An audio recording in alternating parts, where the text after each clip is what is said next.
Hello, I'm Mukala Kabongo, and on this edition of the LCTV News, concerned citizens of Lynn Toys for Kids, Ward 6 gifted money for playground renovation, Christmas tree lighting, and more.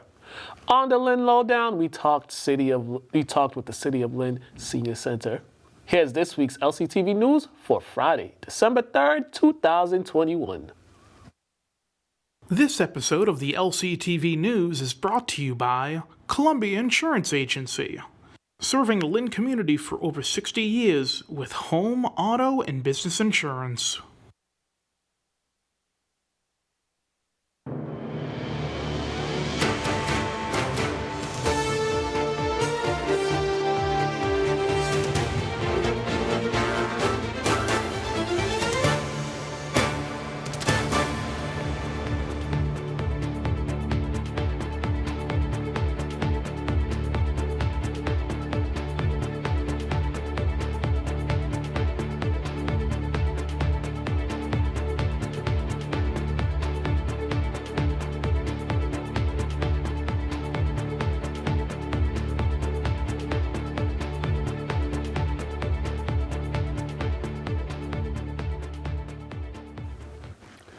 Concerned Citizens of Lynn is collecting toys, clothes, and gifts for children until December 20th. Anyone who wishes to drop off a gift can do so at 30 Red Rock Street in Lynn. Those who wish to donate or request toy assistance for Christmas should contact Lisa Pressman at 781-267-0427 or email info@concernedcitizensoflynn.com with the child's name, age, address, phone number, and child's wish list. Last week, Olde World Remedies gifted $50,000 for a playground renovation during the City Council meeting. The money will go towards renovating Marion Gardens Playground. Ward 6 Councilor Fred Hogan says Olde World Remedies has been an awesome business partner for the city. The funds will be used for playground equipment, and additional costs will be supplemented by community development. Olde World Remedies dispensary is one of 8 dispensaries that have been approved by the council. Owners Joel Rothenberg and Cedric Wally say they are grateful for the opportunity to help in any way that they can in the community. To watch the full City Council meeting, visit lyntv.org. Small businesses in the City of Lynn will have a new opportunity for funding as the City of Lynn and EDIC are now offering the Lynn Small Business Loan Fund. The funding will assist small businesses that are not able to access financing from credit unions or banks. The loans range from $5,000 to $10,000. That includes a 1% closing fee, fixed interest rate, and a term of up to 5 years. This loan also offers technical assistance to business seeking funding. The program was made possible thanks to a joint effort by the City of Lynn, EDIC Lynn, Essex County Community Foundation, Mill Cities Community Investments, Greater Lynn Chamber of Commerce, North Shore Latino Business Association, Eastern Bank, and the Commonwealth of Massachusetts Growth Capital Corporation. To qualify for the loan, business owners must be at least 18 years old, have a business located in Lynn, community benefit from the business project, minimum of 20% to invest in the project, and willingness and capability to repay the loan. A senior citizen has passed away from injuries suffered from an accident on the Lynnway. According to state police, the 76-year-old man was crossing the Lynnway in the crosswalk when he was struck by a Jeep Commander heading southbound at the intersection of Newhall Street. The elderly man, who is yet to be identified, was taken to Salem Hospital, where he was pronounced dead. No charges have been filed against the driver, and the incident remains under investigation. Early Sunday morning, an SUV crashed into the 7-Eleven on Wyoming Square. The incident occurred at approximately 4:19 in the morning when the Jeep Cherokee crashed into the 7-Eleven wall that caused severe damage to the building. The passenger, a male and a female, claimed to have fallen asleep behind the wheel. Nobody was seriously injured. LCTV was on site at Aborn Elementary School for the Durum and Aborn PTO pizza kit. Here's more.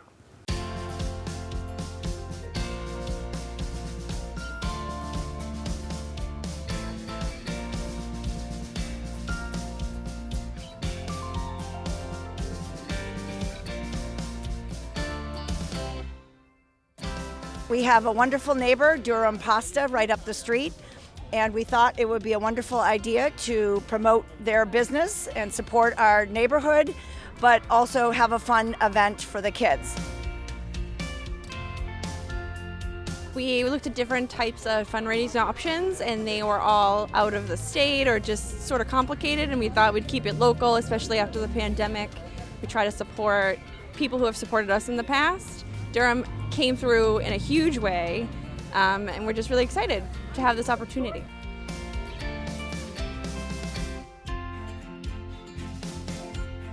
We actually got approached by, I believe, Sandy and Sarah over here at the Aborn school. Want to know if we wanted to help out in any way, shape, or form with some type of donation for pizza kits.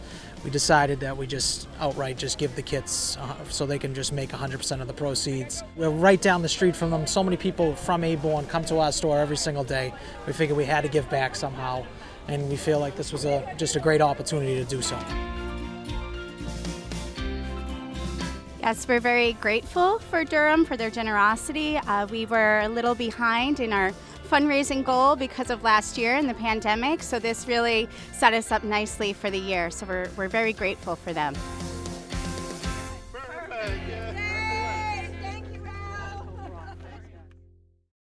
On Thanksgiving Eve, U.S. Senator Ed Markey paid a visit to My Brother's Table to help with the distribution of meals, and LCTV was on the scene. U.S. Senator Ed Markey paid a visit to My Brother's Table last week to assist in the preparation and distribution of Thanksgiving meals. We're here because in Lynn, in 2019, 200,000 meals were served. Throughout the course of that entire year, this year it's going to be 1 million meals for citizens of Lynn.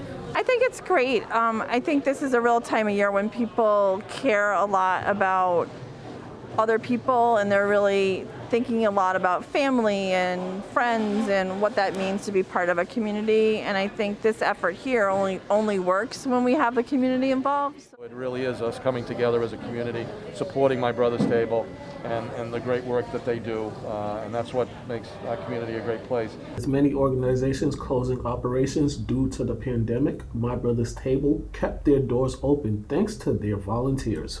No individual, no child, no family should ever go hungry.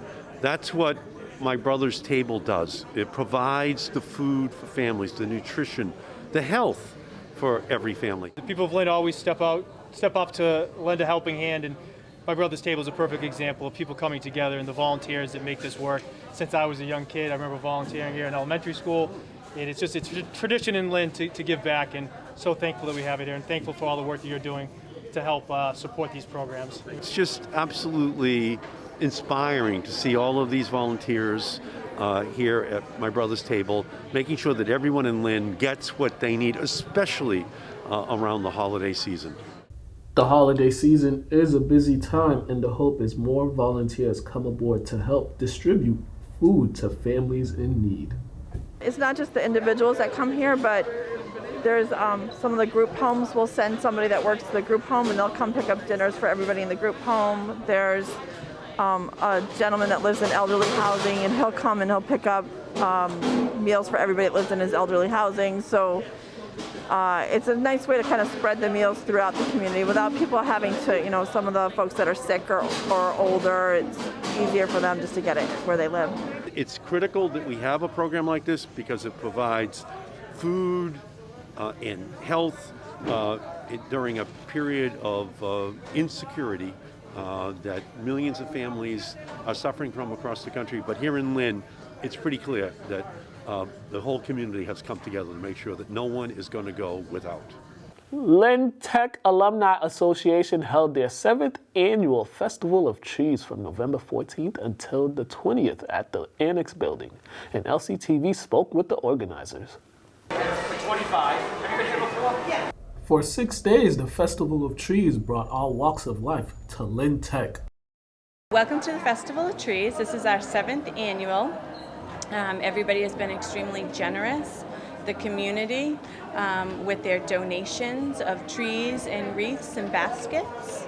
And what began as an idea from a tech alum has now turned into an annual festivity. About 7 years ago, our friend Diana Badger, who is on the alumni with us as well, had this vision: let's do a festival of trees here in Lynn, Mass. So she checked out some spots. Nobody seemed to really be interested. And then she said, let's get the alumni to do it. So she presented it to the board. All the men thought we were crazy, but we were like, we're going to make this work. And that's how the Festival of Trees started. Trees displayed were all put together by various organizations and community members. I think that we've had a lot of businesses reach out to us. They have done trees. A lot of families have just done it in memory of a loved one or just because they wanted to. Funds raised from the festival are used for a good cause. Everything goes back 100% to the students in some capacity of what they need. As the festival grows each year, so does the attendance.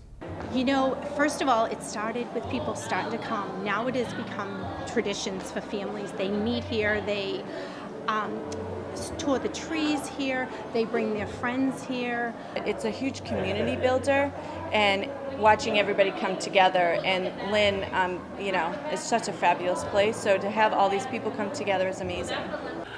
The annual Festival of Lights took place this past Monday on Central Square, and LCTV was present.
We're about to light the tree. We need all of your help. Everyone over there, everyone over here. What I need you to do is to count down from 10. Ready? 10. 9, 8, 7, 6, 5, 4, 3, 2, 1. Go.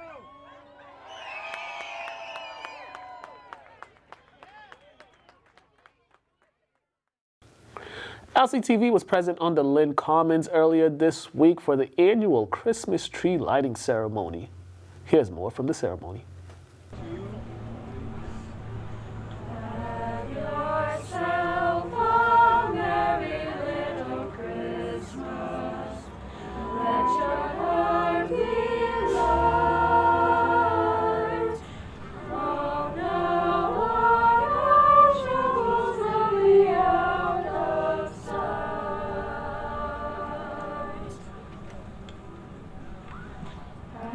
Yourself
ready, Santa? Here we go. 10, 9, 8, 7, 6, 5, 4, 3, 2, 1. Merry Christmas. Okay, we're going to have Santa. Would you like to head? Come on, head over to your... And now for the sports update.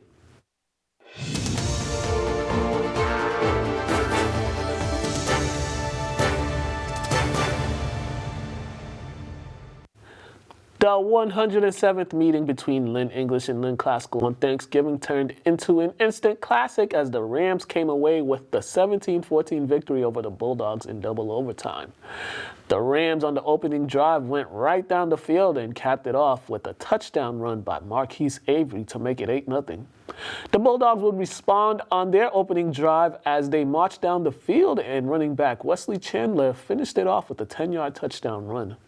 The two teams will go into the half tied at 8 apiece. In the second half, with the Bulldogs in Rams territory, it would be Emil Bruno who would pick off quarterback Jesse Maggs and bring it all the way to the Rams' 49. Lynn Classical would capitalize on the turnover as Marquise Avery got his second touchdown of the game on a 1-yard run.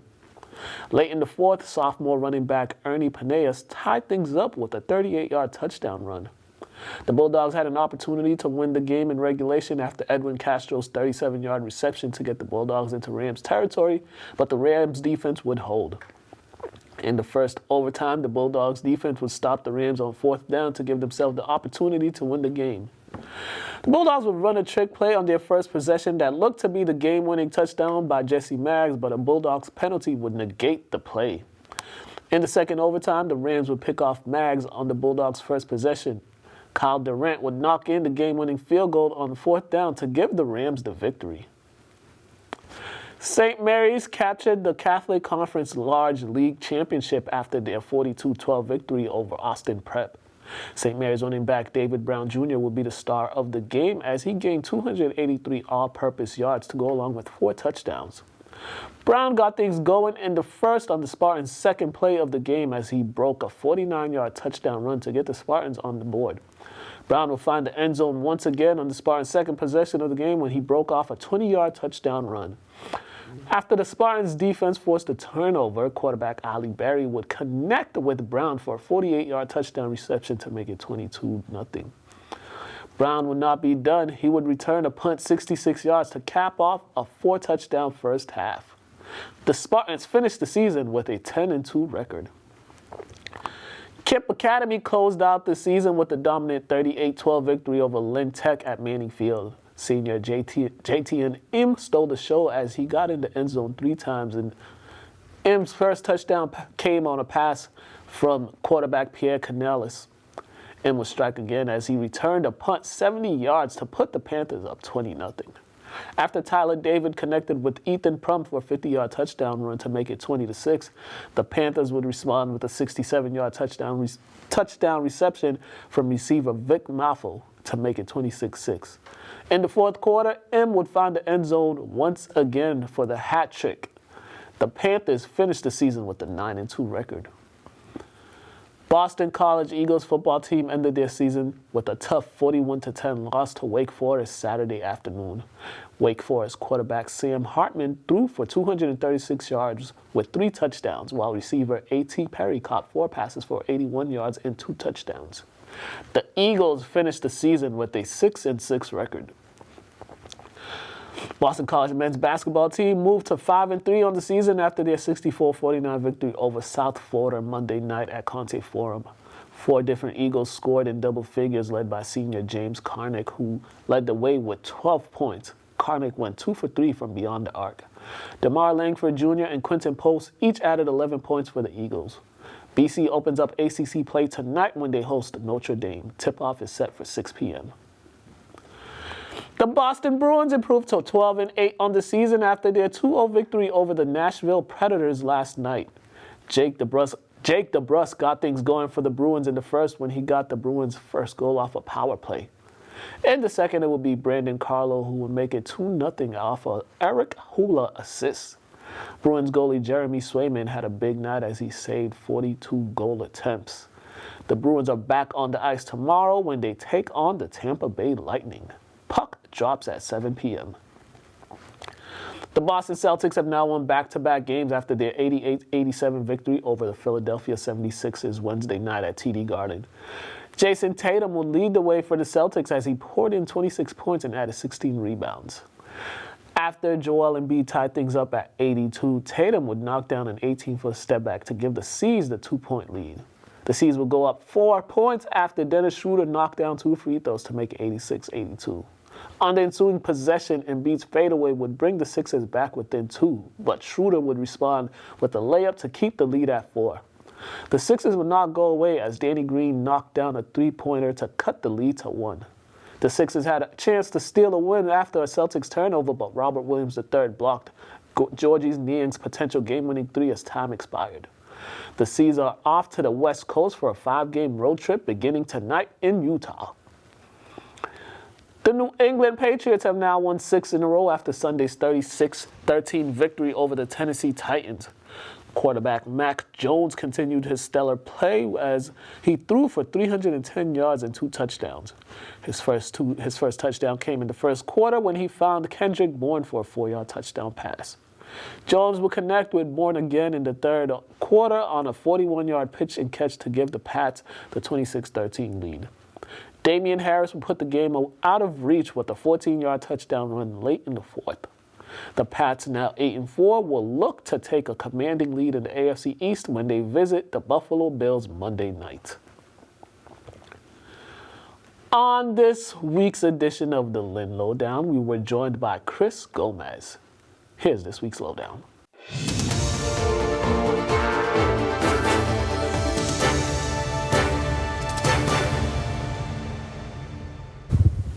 Hello and welcome to another edition of the Lynn Lowdown. And today we have Director of Elder Services with us, Mr. Chris Gomez. What is going on, sir? Thank you for having me, Mukala. Thank you. Pleasure to be here. Yes, sir. Yes, sir. There's a lot happening as far as Elder Services. I know you guys recently, you had the Thanksgiving event last week at the Lynn YMCA, correct? Yeah, it was a success. A lot of seniors came out and they had a great time. Yeah, you guys have been working with the YMCA a lot, especially since that new one opened up. There's been a lot of events held over there. Yeah, Andrea is great. She gives us, the go ahead all the time whenever we need space or help with anything. So she's a great partner to have. Yeah, there's more? You guys got more things coming up over there? Yeah, there should be more down the pipeline. Trying to spread the love, around the city more. But since most senior housing is in downtown Lynn, kind of makes it easier to do things. Yeah. Especially transporting them there. Yeah. Some of them can just walk right across the street or come right over, so it makes things easier. But we're gonna try to spread the love a little bit. All right. For you, how long you been on the job now? I started the end of March, almost a year. It's flown by. Yeah. So you started at the end of March. Everyone was still working from home at that time too. How was that transition from when you first started and then getting back into being inside City Hall and then all the maneuvering you have to do? Yeah. So actually, when I first started, I was directly working in City Hall right away, which was good. I got my feet wet. I got to learn the building a little bit, and now it's fully open. So things are going back to normal in that sense. But things being remote makes things more difficult to get in touch with more seniors. Mm-hmm. But what is the day-to-day like trying to figure when you can't visit seniors and you gotta do the Zoom calls and phone calls and all that? How it makes it really difficult because some of them are not as tech savvy, so they can't get on. But I'm always willing to go and meet with them places, talk to them face to face, whatever needs to be done, just so we can get the information out there. Yeah, and we got it's the holiday season. Christmas is right around the corner. if it was like normal times, what normally would you have put together for the seniors around? Well, if we had our senior center, we would have a huge Christmas party and doing events leading up to it. But since we don't, we'll do like one big Christmas party coming up.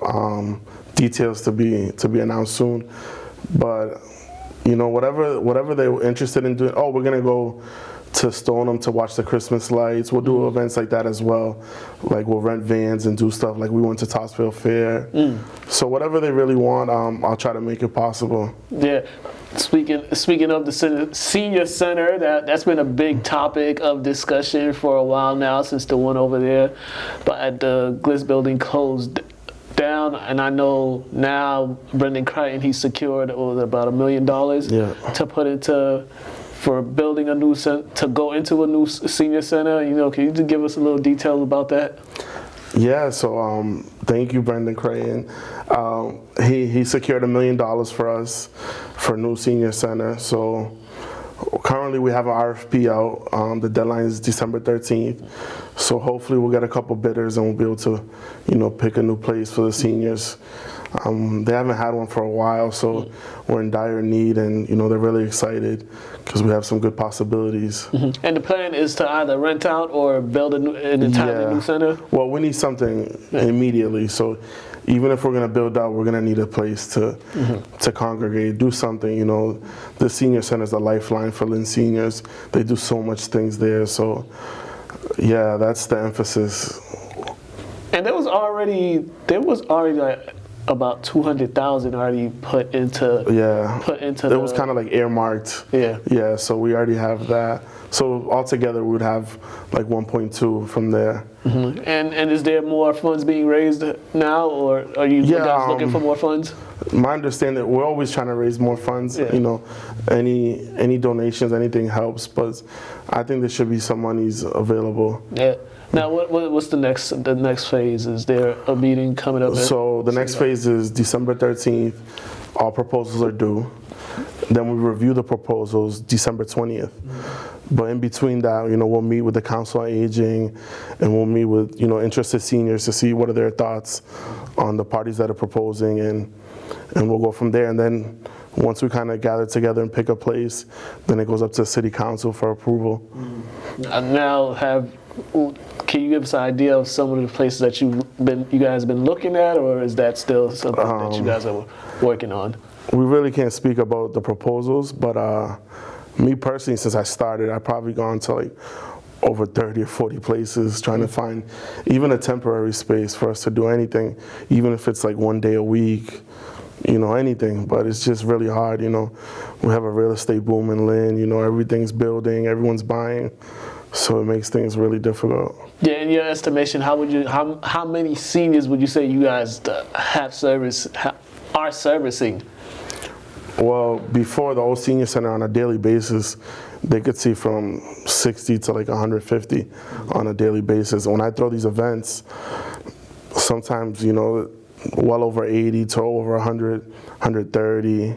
It depends, you know, it varies, which we got to keep in mind. We're still in a pandemic, so I try to keep it, you know, safe and follow the regulations that we need to. Yeah, because there's so many, a lot of them they can't go due to that.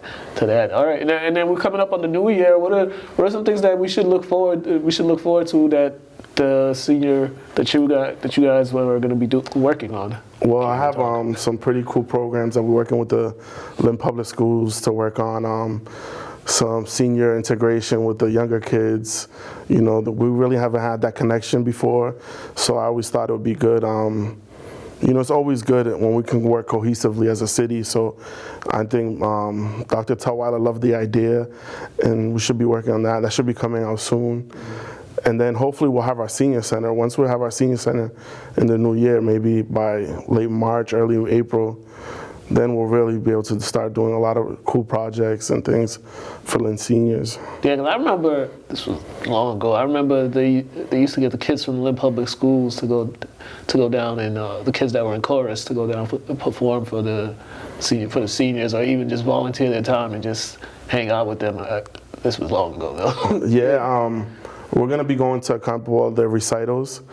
But my idea was more in the sense of, you know, like some of the older kids teaching seniors how to actually use their iPads, their laptops, how to connect on Zoom, which could be helpful for both. And then some of the seniors, you know, they live through some of these things that these students read in their books, so they can speak to them firsthand on these things, and I think it would be, you know, a really good thing for both parties. Yeah, definitely that. Yeah, I mean, bring that up. That's wild to hear too. But yeah, you guys are doing a lot of great work. If anybody want to know more about the Senior Center or just want to volunteer or just get involved with the Senior Center, please let them know the information, who to call, where to go, website, all that. All right. And for any more information, you can email me cgomez@lynnma.gov, or you can call them 781-586-6806. And I put out most of our information. All of our information actually goes on through the Lynn Senior Facebook page. Yeah, make sure you go on that page, the Facebook page. Email him if you have any questions, or if you have anything, if you want to donate anything to the Senior Center. You guys take donations too, right? Or no? Depending on what it is, right? Depending on what it is. Not like money or anything like that. No, but yeah, if they want to donate their time or anything, we're here. Yeah. Thank you. And hopefully we get a new Senior Center and we can all just go up in there and have ourselves a great time. Yep. All right. You guys been watching Lynn Lowdown. We host Kyle Bongo. Thank my guest, Mr. Chris Gomez. And we'll see you guys another day. Have a great one.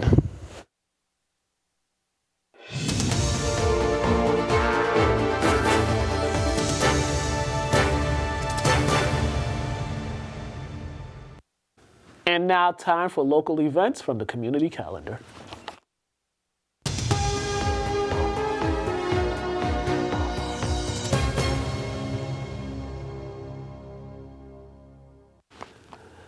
Tomorrow from 9 a.m. until 3 p.m., the Christmas Craft Fair and Kids Party will take place at Knights of Columbus. Guests will have the opportunity of getting their Christmas shopping done by supporting local vendors. All proceeds will benefit the Knights of Columbus and other local charities and churches. The 2021-2022 Teen Drop-In Center will begin this Saturday at Lynn Tech Fieldhouse from 6 p.m. until 9 p.m. Lynn teens ages 13 through 18 are welcome to come for a night of sports, music, and guest speakers. Pizza and water will be provided to attendees. The Teen Drop-In Center is sponsored by Mayor McGee, the Lynn Police Department, Lynn Parks and Recreation, Shannon Grant, and Community Development. On Tuesday from 4:30 to 5:30 p.m., Mayor-elect Jared Nicholson will have a meet and greet reception at the D-Max Family YMCA. This event is free and open to the public. To find out more about the community calendar, visit lyntv.org. Thank you for watching the LCTV News. Make sure to subscribe to the LCTV Facebook page as well as the LCTV YouTube channel. Also visit lyntv.org to watch any show at any time on your computer, phone, or tablet. I'm Mukala Kabongo. Have a great day.